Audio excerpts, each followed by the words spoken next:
Okay.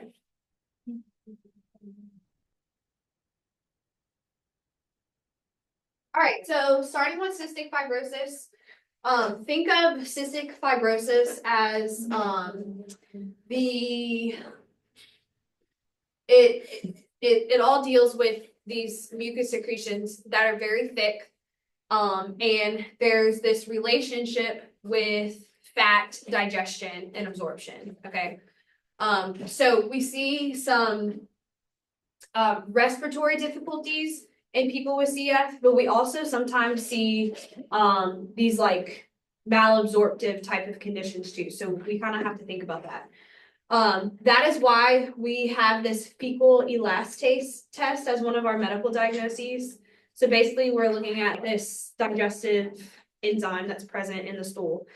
Sometimes like a fecal fat analysis is also included in that. Okay, so abnormally thick mucus secretions from epithelial surfaces that result in progressive lung disease, pancreatic insufficiency, which is where the fat malabsorption and maldigestion comes into play, and dysfunction of GI and genitourinary systems.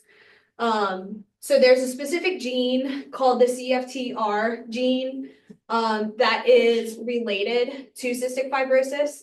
So oftentimes it's familial, but it's genetic in nature.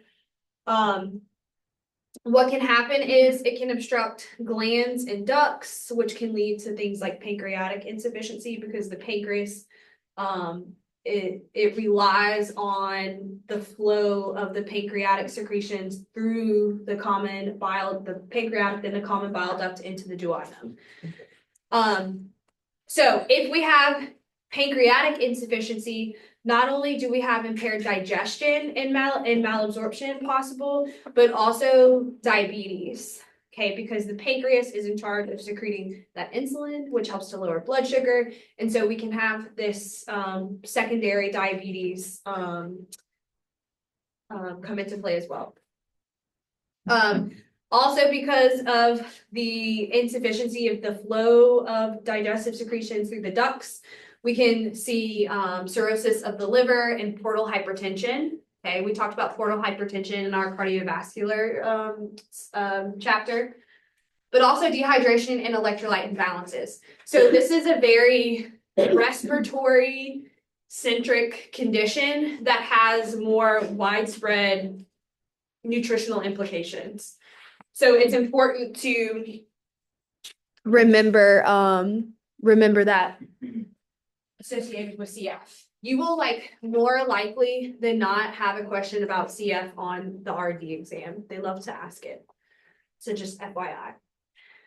So there's newborn screening for cystic fibrosis.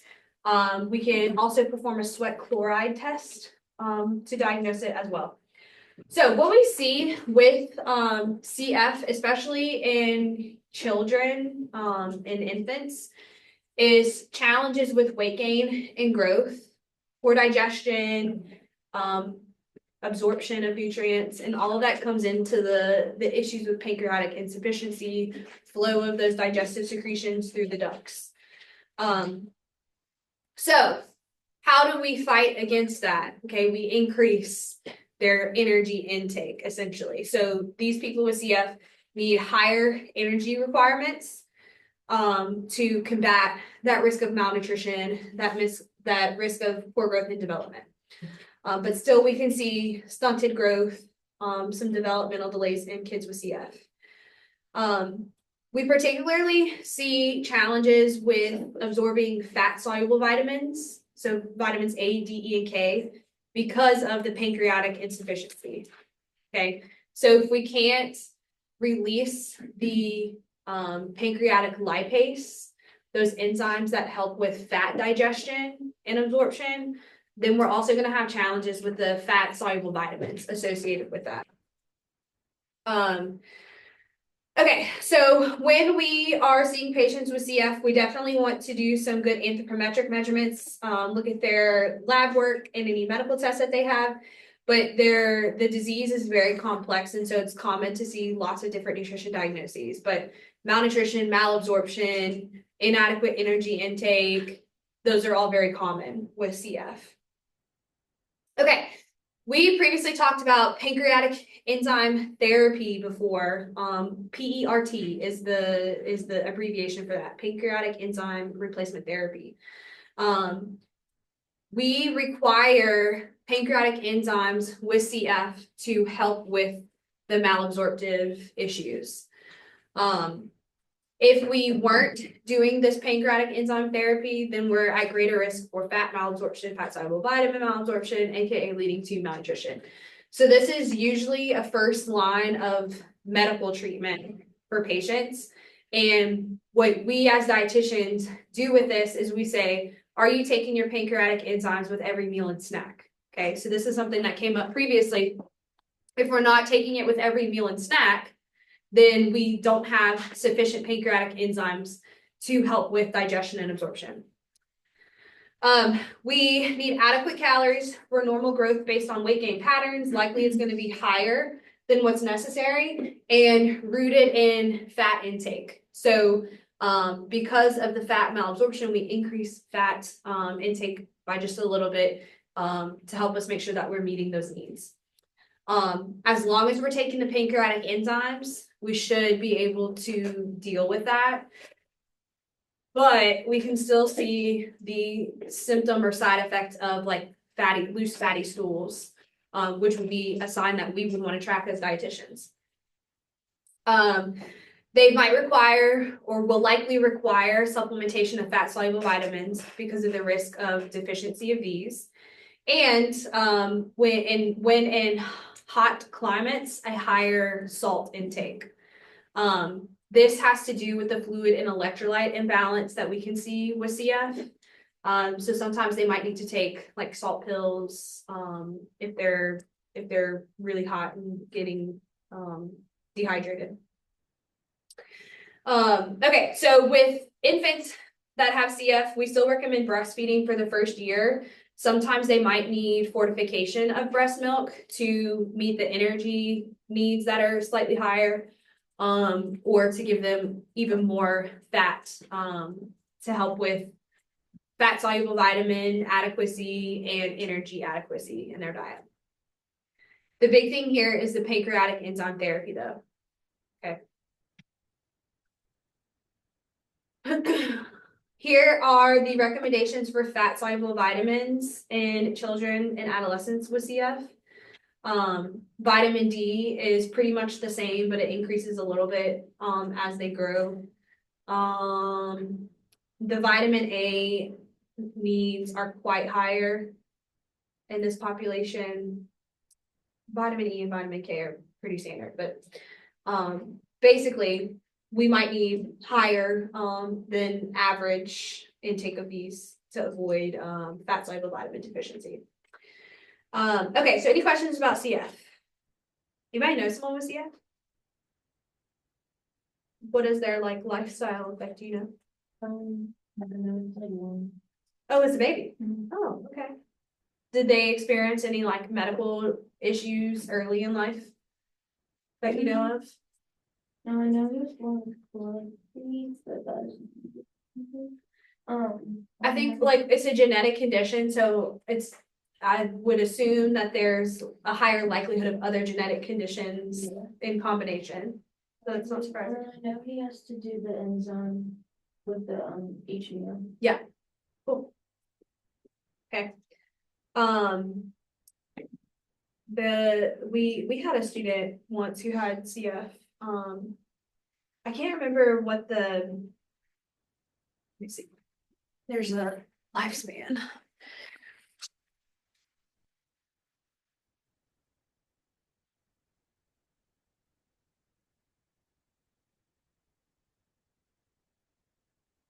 It says today the average lifespan for people with CF who live to adulthood is about 44.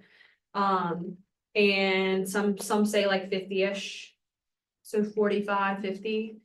And usually they attribute death to respiratory complications. Okay. All right, pneumonia is something that you guys are going to see very frequently in a hospital setting. Pneumonia can happen from lots of different things. It can progress, or like normal colds, viruses can progress to pneumonia if someone doesn't get the proper treatment previously. And that sends a lot of like elderly people to the hospital. That's what we would call like our community acquired pneumonia. We can get hospital acquired pneumonia because viruses are very easily transferred in a hospital setting, unfortunately, but also people are less active. They're not working the lungs as much and things get stale and they develop pneumonia. There's also aspiration pneumonia that can happen. This is something that we've talked about previously, but what happens with aspiration, it's usually somebody who has dysphagia, and it can be any level of dysphagia. But instead of food going down the esophagus when they swallow, it passes down the windpipe and into the lungs. And if food particles or beverages get into the lungs, okay, that is just making this environment very conducive to bacterial growth because that's not supposed to happen there, okay? So whenever we have bacterial growth, we can develop pneumonia. Aspiration pneumonia can be silent, meaning that we don't know somebody has aspirated when it's happened, or it can be normal aspiration where somebody's like coughing when they eat or drink. Okay, that's usually a good sign that somebody is having some dysphagia. They're having like coughing attacks when they're eating or drinking. So there's certainly people who are at higher risk of developing pneumonia, especially this aspiration pneumonia, when they're in the hospital. And that's why it's really important that if we ask the question, are you having any problems chewing or swallowing in our nutrition assessment, we then would pass that information along to the speech therapist if the patient isn't already being evaluated by them or followed by them. And the speech therapist can perform a swallowing evaluation to see if the patient is safely swallowing or if there's some patho with the swallow and if they're at risk for aspiration. So lots of different things can cause aspiration other than just dysphagia, but usually there's some sort of dysphagia component to it. So what is happening is that with pneumonia, a lot of times it really can go either way. Like either the patient can be on room air and get better on antibiotics, okay? But a lot of times the patients that have pneumonia in the hospital are there because they're already sick with something or they're very sick and treatment has failed. And they might require ventilator support or some type of oxygen flow because of how progressed the pneumonia is in the lungs. So what happens is if pneumonia goes untreated or unresolved, we should say, that pneumonia can then progress to respiratory failure. There's lots of other reasons why someone could go into respiratory failure. COPD is an example, which we talked about. Cystic fibrosis is an example. A drug overdose is an example. Or acute respiratory distress syndrome. Okay. ARDS is like the classic like respiratory failure acute diagnosis, acute respiratory distress syndrome.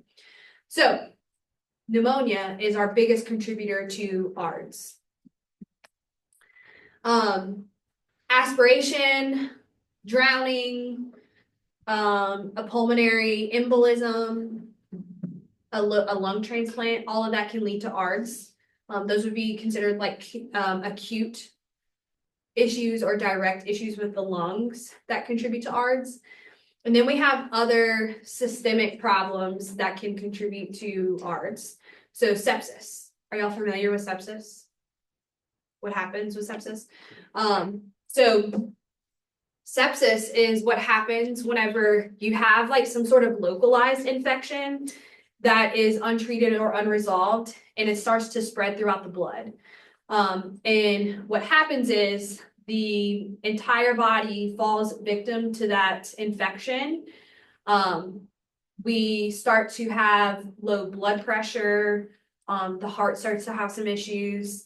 And if not treated very quickly and appropriately, sepsis can lead to death very quickly. My husband's grandfather passed away from sepsis. He was like fine at his camp on like a Friday and like he was dead Sunday. Like I don't even know if he knew he had like an infection, but he was septic by the time they got into the hospital and he died. Okay, so all of these reasons or all of these conditions can lead to respiratory failure in ARDS. But what you need to know about ARDS is that if a person has respiratory failure, they're going to need ventilator support. Okay, so what happens is somebody can be, it's usually an endotracheal tube. So it's a tube that goes through the mouth down to the trachea, and it provides direct air or oxygen to the lungs. So this is what you like layman's terms is like life support, right? So it's providing the oxygen and it's breathing for the patient. The goal is to get the patients off of the ventilator. Okay. Any idea what a dietitian does to help support patients getting off of the ventilator? What do we do?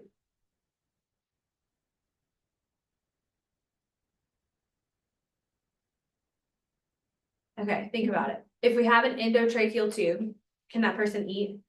Okay, so what do we do? Enteral nutrition support. Okay, so that's one way. What about that enteral nutrition support? Higher protein. What's lower?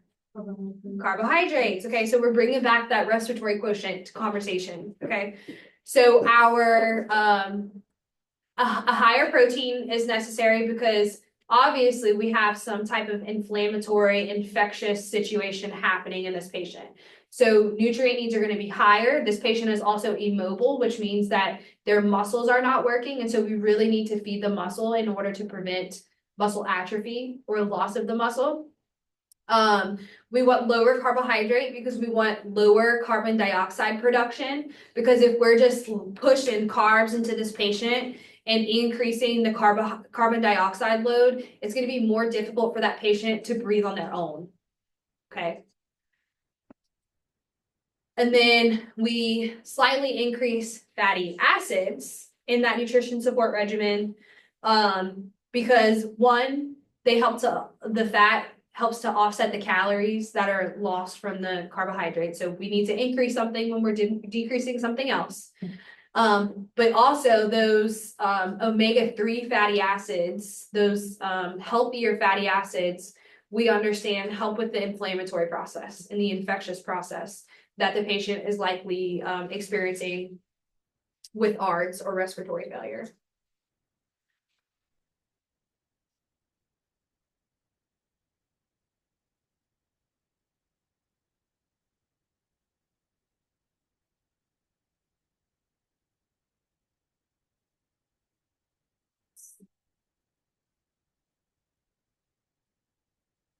So intubation is what it's called when a patient gets the endotracheal is an tube. important part of airway management. It is best learned through practice under expert supervision, in our opinion, first on a mannequin and then on elective, uncomplicated and fasting patients. This lesson aims to prepare you for these practice sessions, and our narrow focus is teaching manual skills that will increase your chances of success.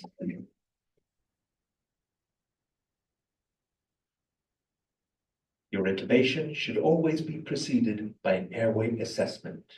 What equipment and personnel does the patient in front of you require? Are there complications you suspect may arise? And is anyone A lot of times when a if patient's they do? intubated, it's First, place the happening patient in with an optimal position, a with the code. foot tucked underneath the So like shoulder. they call code blue. Raise the head Okay. relative to the body. That means that So this close patient is sitting under position. respiratory distress. Your goal is to achieve And they a might proper sight immediately the need to bone place in order the to trach, ask acute they might need to immediately intubate the patient. We will teach the traditional direct laryngoscopy, but for filming purposes, we use a video laryngoscope that has the You'll never have to do this, but it's at least important for you to know what's happening. through a tight-fitting mask. When the measured expiratory or end-tidal oxygen concentration exceeds 80%, you've loaded up an oxygen reserve in the periphery of the lungs. If this monitoring is unavailable, pre-oxygenate for a minimum of 3 minutes. Pre-oxygenation can be further improved, especially in the obese, by tilting the table and by applying a positive end expiratory pressure. This extra oxygen in the patient buys you potentially life-saving time if you have unexpected airway difficulties. Pressure can call for help or try more advanced techniques. Administer the analgesic and await the onset. Laryngoscopy is very painful and requires drugs to alleviate sympathetic response and airway reflexes. Next, administer the hypnotic. Propofol. Patient gradually loses consciousness, airway muscle tone, What's and propofol? respiratory drive. From this point on, the patient's lipid-based breathing sedative. is your responsibility. A paralytic facilitates intubation. Traditionally, we would first have confirmed successful face mask ventilation, but no Because why would evidence you has want to shown that intubate this somebody if prevents they're airway like complications. awake and Therefore, can feel it? Like that would be very, very As uncomfortable. soon as the patient is unconscious. Open the airways. A 2-finger chin lift may be all it takes. If this isn't enough to be able to ventilate the patient, the next step is a jaw thrust. Open the patient's mouth with your thumbs on the patient's chin and place your fingers firmly behind the angle of the mandible and lift straight up in a decisive manner. Successful ventilation is confirmed by observing the chest wall rising and regular end-tidal CO2 waves on the monitor.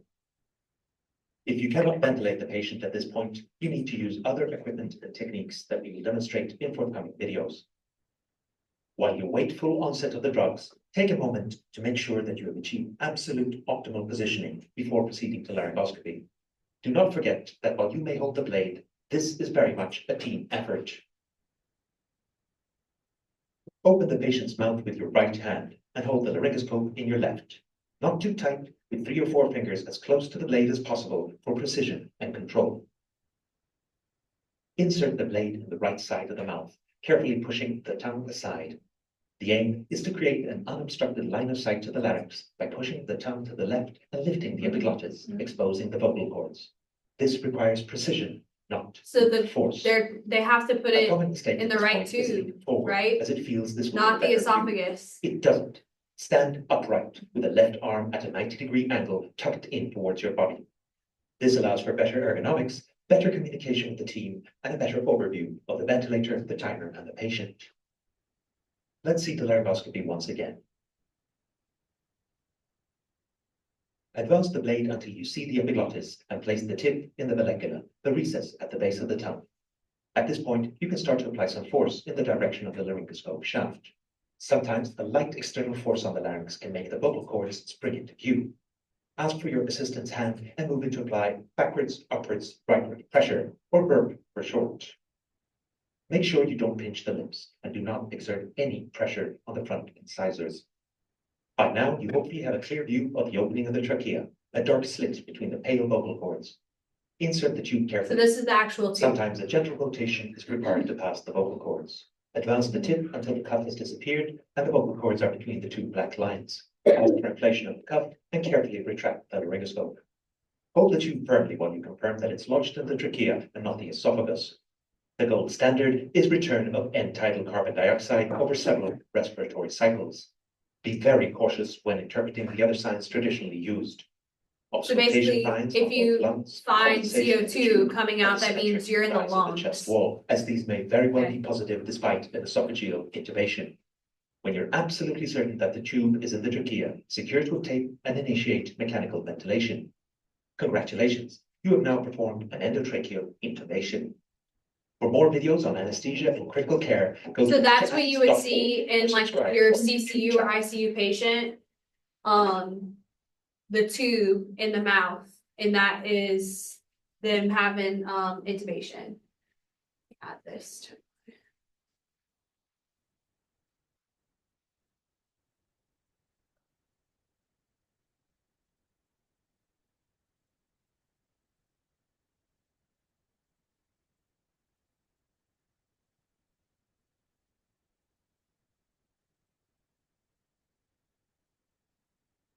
There's some places now across the states, Endotracheal where intubation is an dietitians are of airway inserting feeding tubes. You'll never trach a patient, or you'll never intubate a patient. But years down the line, you may be given authority to place tube feedings. Of course, you would do appropriate like training and certifications and stuff. I even think in North Louisiana, there's some dietitians that are placing tube feedings. So that's something that is within our scope of practice, but the hospitals and facilities haven't quite caught up to that, right? Okay, so we are gonna need to provide nutrition support for these patients. And we're gonna base that nutrition support regimen off of why this patient's here. So like, why are they in acute respiratory distress? Is it related to multi-organ dysfunction? Do they also have renal failure, right? That would drastically change the nutrition regimen for nutrition support. Did they just have pneumonia and they're coming in for respiratory failure now? That changes things a little bit. Okay, so we really just need a respiratory supportive nutrition regimen. Another question is, okay, do we have this frail elderly person who's now come in with respiratory failure? They need nutrition support, but their nutrition status prior to admission is questionable. Like we note that they have some severe weight loss since the last time they've come, or whenever we go to do the initial assessment, we identify some severe muscle wasting or fat loss, okay? That should start to make you think, okay, when I go to feed this person, I may need to be very careful about the strength in the and the energy provided through that tube feeding initially, right? That individual could be at risk for refeeding syndrome, and us just throw in a lot of nutrition at them when they're at risk for refeeding syndrome could ultimately further reduce the respiratory status and the status of other organs. So we just have to be careful that we know the full picture of this patient whenever we go to make their nutrition support plan. We would determine the route of nutrition support using the Aspen guidelines, okay? So if the gut is functional, we want to use the gut, okay? If they're at high risk for aspiration, we would likely go a little bit lower towards the jejunum instead of directly feeding to the stomach. If we are experiencing respiratory distress in the setting of like an abdominal gunshot wound or something, and we have issues with the intestines, of course, we would want to feed the person with TPN. So all of those things have to come into play. Now, we have special energy calculations that we perform for patients on a ventilator. We use the Penn State equation. Let's actually look at the nutrition care manual.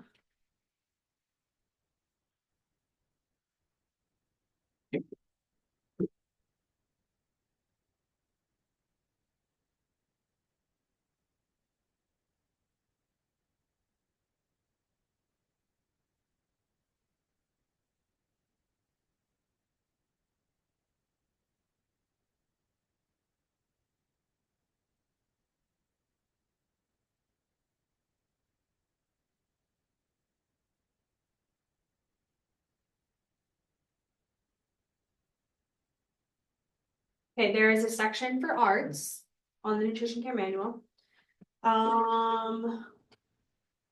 Let's see.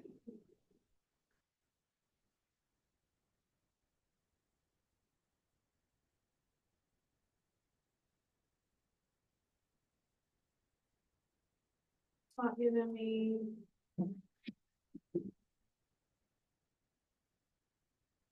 We'll just look at these.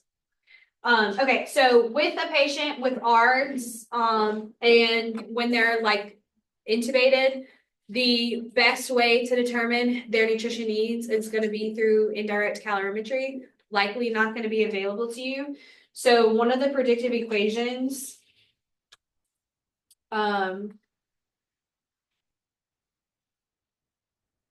is the Penn State equation.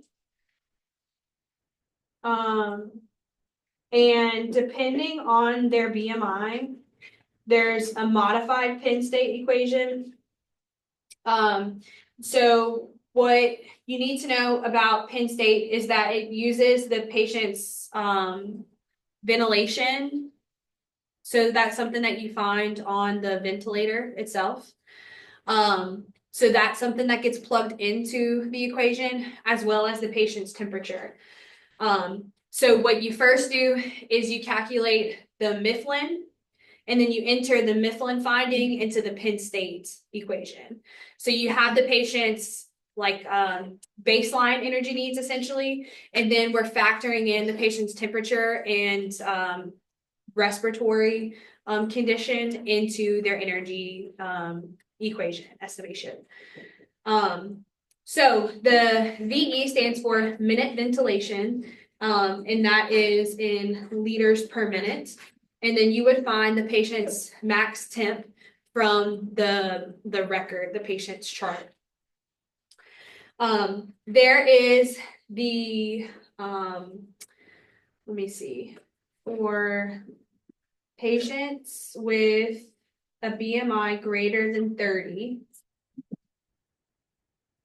and if they're greater than 60 years of age, we use the modified Penn State version, and that serves to not overestimate calories whenever we have patients who are really large, because we don't want to overfeed the patient who is on ventilator support, because ultimately it could reduce the respiratory function. Perfect example of this. I once had a patient whenever I was working in Homa, and they were on ventilator support. The patient was getting like 3,000 something calories. And it was a larger patient. And the doctor was just like short, like old man, who like wasn't listening to me. And so I had to talk to the doctor, and ultimately he still didn't listen to me. And I was like, this patient is being overfed. We're seeing his blood sugar levels high. They were having a really difficult time controlling the patient's blood sugar. And when you look at it, they're providing 3,000 something calories, right? Part of the reason was that the patient was on the too high of an infusion rate of the tube feeding, but they were also on propofol. And so I was telling the doctor this patient should be evaluated based on their elevated BMI, because it's like a larger BMI person, and we don't want to overfeed them because it's going to make it harder for them to come off the ventilator. So just something you have to navigate with doctors. Okay, so let me go ahead and add let's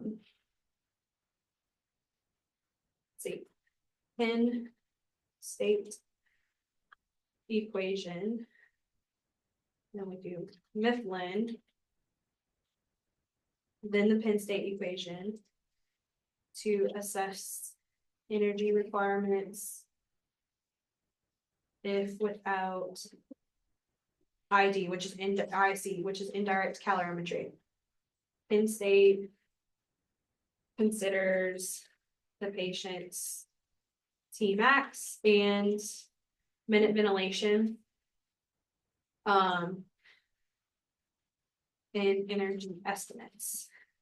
Modified Penn State is used for patients with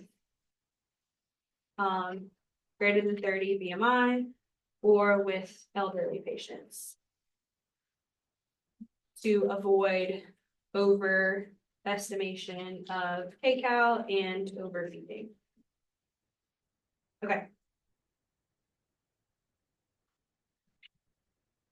All All right, so within that lens, we still need to consider that the patients who are on ventilator support with respiratory failure are in this hypermetabolic state. They're not moving. They are at risk for malnutrition, okay? There's likely some other disease state happening. They might have other organ dysfunction. They might have wounds. They might be post-surgery.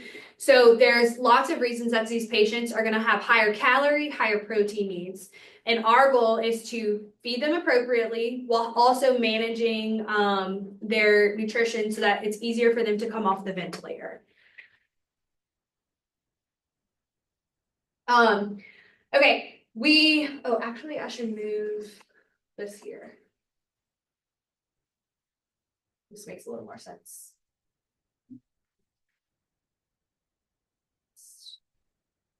Same info, I just moved it down.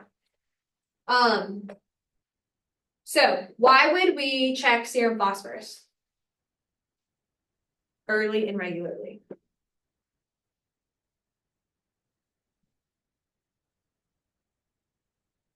Why would we check serum phosphorus?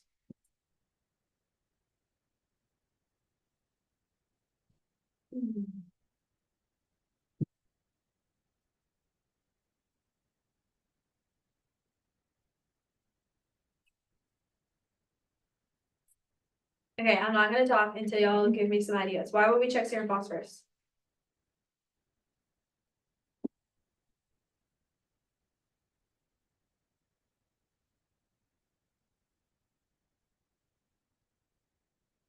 Y'all all are in front of a computer.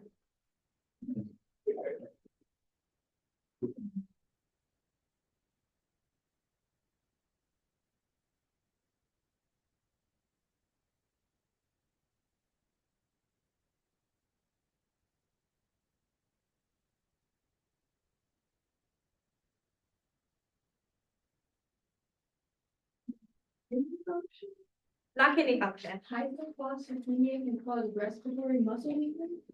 okay? Related to what? You said hypophosphatemia? Yeah. Yeah.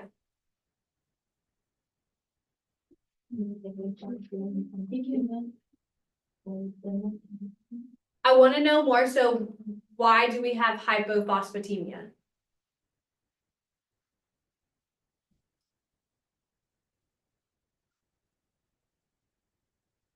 What is that an indicator of? Huh? Okay, why would we have low levels?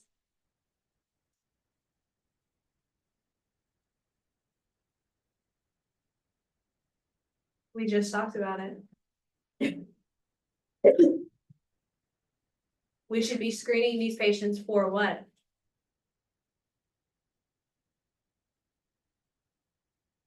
Because it can cause what if we feed them? Not overfeeding, refeeding, okay?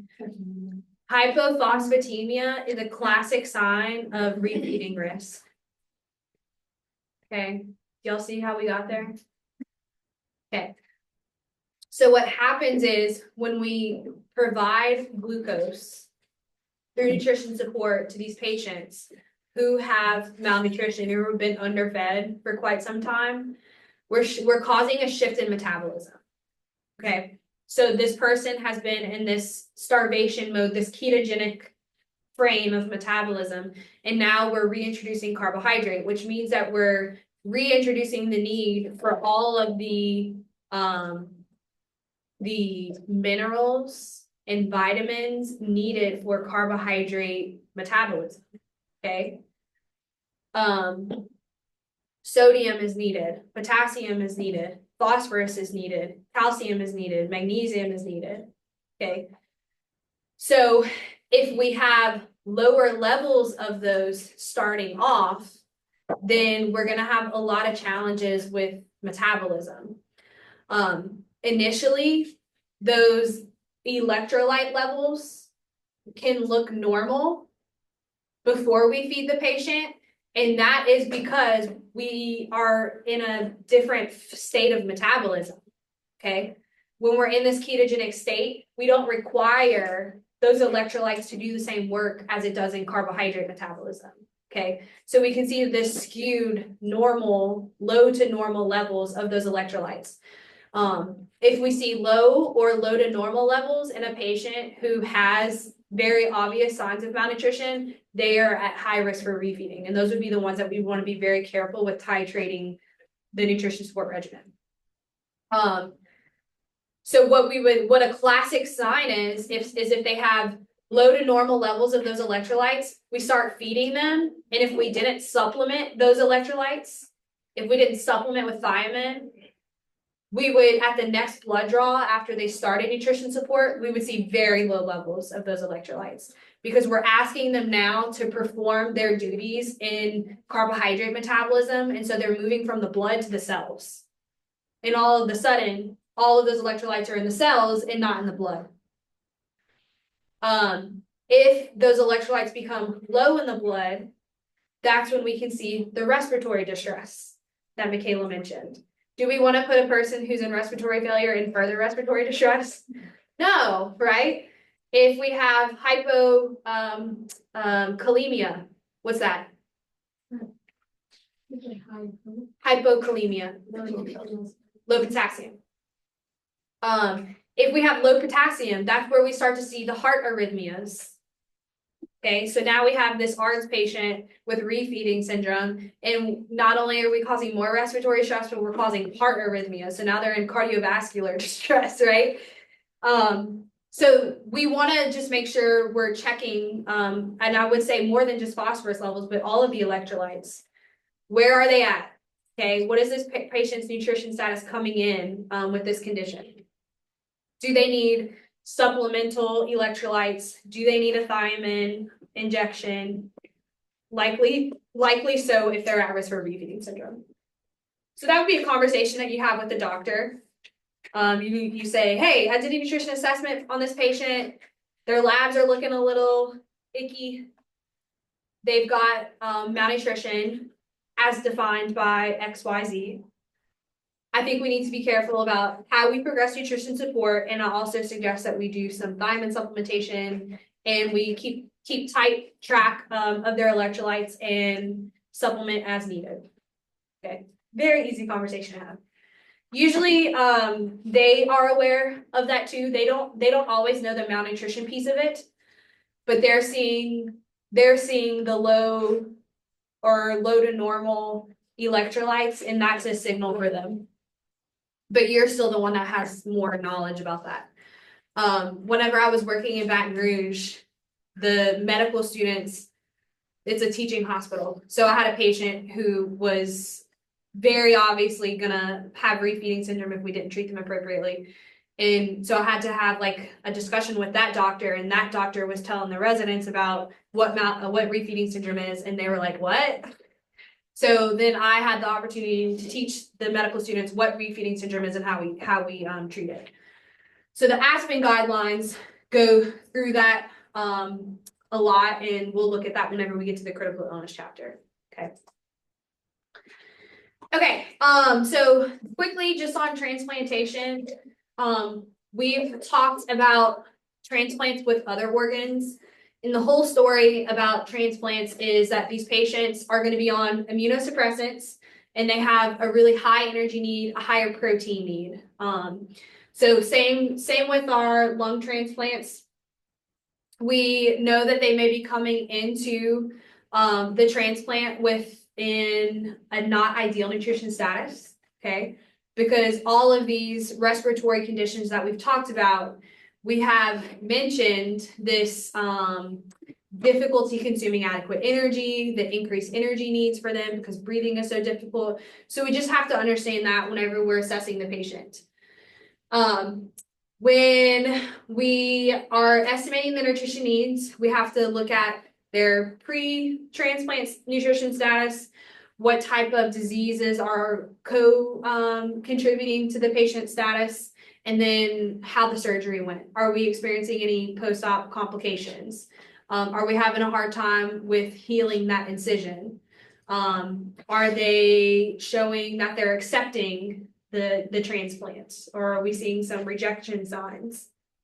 And then all of that competes against these immunosuppressant medications that can often reduce oral intake. If you remember the first time we talked about immunosuppressant medications, a lot of them can cause poor appetite, but also like mouth sores and chelosis and a sore tongue. And all of that can contribute to poor intake, which is really crucial whenever somebody has had a transplant. So our goal is to promote wound healing, to normalize fluid and electrolyte balance, and normalize blood glucose control. Achieving those three things really helps to promote the acceptance of the transplant organ. So how can we get those calories in? How can we get the protein in to promote healing? How can we promote normal fluid and electrolyte balance and blood sugar control to manage the inflammatory process that's happening so that the body doesn't start to like want to fight off that transplant?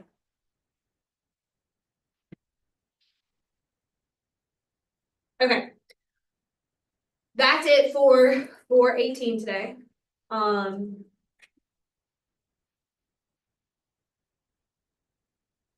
Miss Ambrose said y'all weren't being loud. Thank you. Whatever. Okay, so we'll take our break and start again at 10:30. Let's see. Yeah, we'll do that, and then while y'all are taking the practice quiz, I want to do some stuff on here. Okay.